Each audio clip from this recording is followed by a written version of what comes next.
வணக்கம். இந்த பதிவில் கேது சந்திரனுடைய நட்சத்திரத்தின் சாரத்தில் போகிறதுக்கு மார்ச் 6ஆம் தேதியிலிருந்து நவம்பர் 13ஆம் தேதி வரை 251 நாட்கள். இதற்கான பலன் ரிஷப லக்னத்திற்கு நம்ம பார்க்க இருக்கிறோம். ரிஷப லக்னத்திற்கு 5ஆம் வீட்டில் இருக்கிற கேது இப்போ மார்ச் 6ஆம் தேதி அன்னைக்கு சந்திரனுடைய நட்சத்திரம் ஆனால் அஸ்தத்துக்கு வர்றாரு. இப்போ இதனால் நமக்கு என்னென்ன ஒரு மைண்ட் செட் வேணும் அப்படிங்கிறத பார்க்கணும். 5ஆம் இடம் என்பது ஒரு விஷயத்தை குறிக்கும். அதில் இருக்கிற நட்சத்திரம்ங்கிறது அதனுடைய தன்மை ஒரு விஷயத்தை குறிக்கும். நம்மளுடைய மனசு அப்படிங்கிறது 3ஆம் இடம். நமக்கு 3ஆம் இடம் தான் மனசு, அறிவு, நம்முடைய செயல் திட்டங்கள் எல்லாமே, தைரியம், தன்னம்பிக்கை.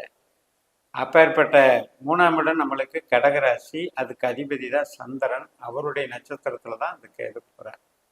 அப்ப என்னன்னா தீவிரமான ஒரு ஈடுபாடுகளை அதிகரிச்சு கொடுப்பார். மனோவேகம், வாயு வேகம்னு சொல்லுவாங்க இல்லையா, மனோவேகத்தை அதிகரிப்பாங்க.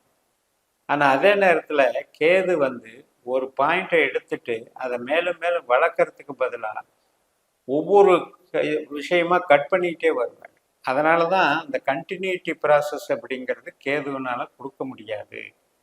அப்போ நாம் இதை எப்படி கொண்டு போகணும், நமக்கு ரிஷபத்துக்கு என்ன பலனை தரும் அப்படின்னு பார்த்தீங்கன்னா, 5ஆம் இடம் என்பது தெய்வீகம் அப்படிங்கிறது, இயற்கைங்கிறது, குழந்தை, நம்முடைய கலைகள், மகிழ்ச்சி, இதெல்லாம் குறிக்கூடிய இடம். அப்போ இதில் நம்ம இந்த ஸ்பிரிச்சுவல் அப்படிங்கிற விஷயம் இருக்குது. கேது ஞானகாரர், சந்திரன் மனோகாரர்.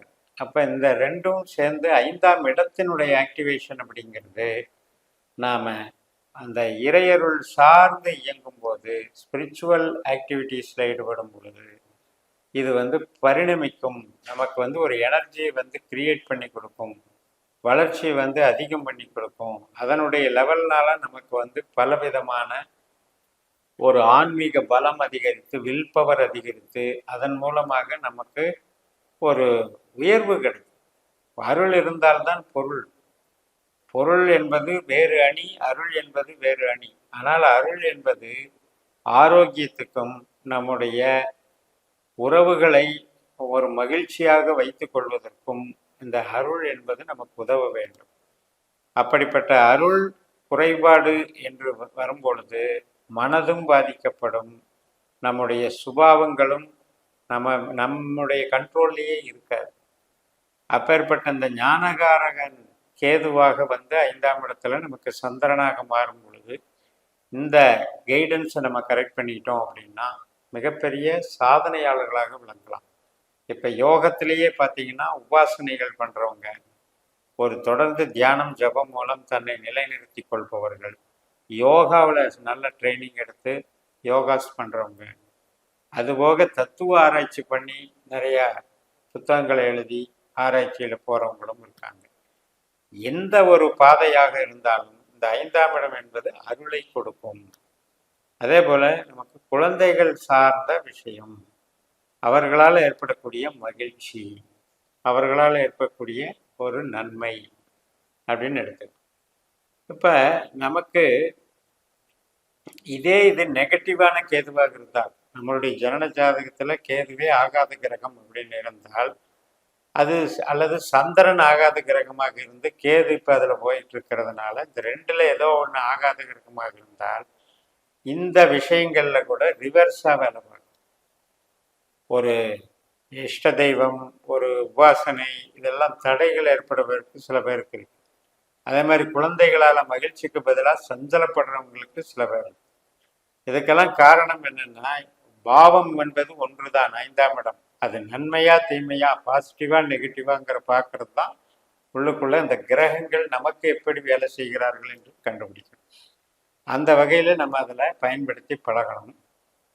பண விஷயத்தில் ஒரு சேமிப்பு பண்ணலாம்னு நினச்சிட்டு இருப்போம், ஆனால் துண்டு துண்டாக செலவாகிக்கிட்டே இருக்குது, சேமிப்பே பண்ண முடியல அப்படின்ற ஒரு இது இருக்கும். அதே போல் தான் நம்ம பேசுகிற பேச்சுக்கு பார்த்தீங்கன்னா ஒரு அங்கீகார ரெஸ்பெக்ட் கொடுக்க மாட்டாங்க. அதனால் என்ன ஆகும், எனக்கு ஃப்ரஸ்ட்ரேஷன் ஆகும். ஆனாலும் கூட உங்களுடைய பேச்சுங்கிறத கடந்து மனோதைரியம், மனோபலம், நம்மளுடைய அறிவு, இந்த சிந்தனை செயல்பாடுகளை எல்லாம் வச்சு பார்க்கும்போது உங்களுக்கு உள்ளுக்குள்ள அந்த வில் பவர் இன்க்ரீஸுங்கிறது நல்லா இருக்கும். அதை டெவலப் பண்ணிக்கிட்டீங்கனாலே வளர்ச்சிகள் வந்து நல்லா இருக்கும். வீடு மனை வாகன யோகத்தில் எந்த பிரச்சனையும் இருக்காது. அதே நேரத்தில் இந்த குழந்தைகள் வெளியில நமக்கு ரொம்ப குதூகலமாக கொண்டு போகலாம். ஞானகாரகன் கேது, அதனால கொஞ்சம் ஸ்பிரிச்சுவல் ஆக்டிவிட்டீஸை டெவலப் பண்ணிக்கணும். வேலை வாய்ப்பு சம்மந்தப்பட்டதில் நமக்கு இப்போ கொஞ்சம் சின்ன சின்ன தடைகளை கொடுத்துருவார். இந்த வேலை வேணாம், அடுத்த வேலைக்கு போவோம், அல்லது கொஞ்ச நாள் சும்மா இருப்போம், இப்படி எல்லாம் இந்த கேது யோசிக்க வைப்பார். அதை வந்து உங்களுடைய ஜனனஜாதத்தை பார்த்து கொஞ்சம் அதை சீர்திருத்தி, ஜனனஜாதத்திலையும் கேதுவனுடைய தாக்கம் உங்களுக்கு மோசமாக இருந்ததுன்னா நம்ம கொஞ்சம் கண்ட்ரோல் பண்ணிக்கணும். ஒரு வேலை கிடைக்காம இன்னொரு வேலைக்கு வந்து போக ஆர்டர் வாங்காமல் நீங்கள் வந்து ஒரு வேலையை விட்டு விலகக்கூடாது. ரிலீவ் ஆகிட்டு அப்புறம் போய் வேலை தேடிக்கலான்ட்டு போகும்போது வேலை கிடைக்காம ஐடில் அந்த டேஸ் வந்து அதிகமாகிடும். அதனால் அதில் வந்து கொஞ்சம் எச்சரிக்கையாக இருக்கணும். ஒரு ஆர்டர் வாங்காமல் இன்னொரு வேலைக்கு மாற்றத்துக்கு முயற்சி செய்யக்கூடாது. கணவன் மனைவி உறவு நன்றாக இருக்கும். அதே போல் உறவினர்கள், இப்போ திருமணத்துக்கு வரன் பார்க்கறது, இதுக்கெல்லாம் சாதகமாக போகும்.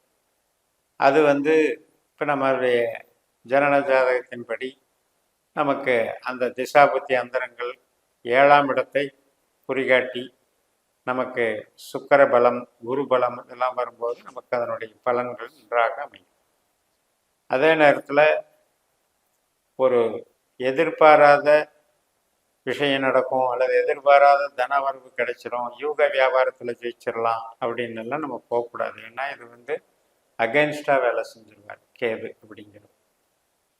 நம்முடைய பூர்வீகம் சார்ந்த விஷயங்கள், தந்தை வர்க்கம், குலதெய்வம், முன்னோர்கள், ஆராய்ச்சி கல்வி, உயர்கல்வி, இதுக்கெல்லாம் நல்லா இருக்கும்.